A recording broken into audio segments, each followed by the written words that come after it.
Hello, I'm Raymond de Borja. I'll be reading from my book FACTURE. FACTURE is published by Broken Sleep Books and is a finalist in the Big Other Book Award for Poetry 2024. Thank you to Big Other, to John Madera for everything he does for art and literature, and for thinking of FACTURE.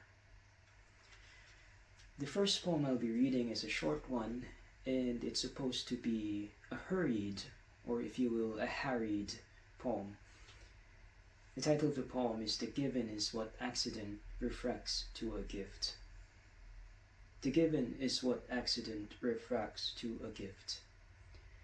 Set where various cities touch without tremor the timbre of a tear offered in the fabric of to a listening where, when straining for, there, when towards disambiguation an attentive ear understands that it cannot understand the impulse towards what we feel we mean when saying here. Whenever I'm asked to describe FACTURE, what the book FACTURE is about, I say that it's a book of poems on art, labor, gesture, and dream. This next poem contains half-remembered, misremembered scenes from an actual dream, which I felt, which seemed to have happened in a garment's factory. The title of this poem is Claude. Claude. I dreamt I fell asleep for a few minutes, exhausted. Screech unfolds in the must. Filigree seen from behind the fretwork.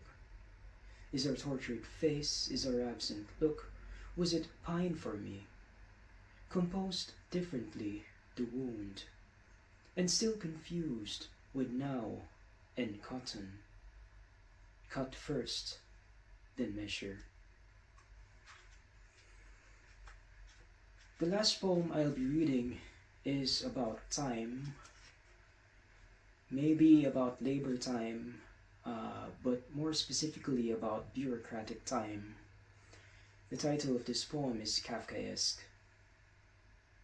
Kafkaesque. Begins in Greenwich, England, mildews as a verb. Refrains, that is, never, never, never, never, never, and returns to an absolute ear with its every no. An even longer line at the end of every line. We were there implied in each erasure, like a hankering for whose you is mine, but the time we dealt with was human time. Thank you so much for listening.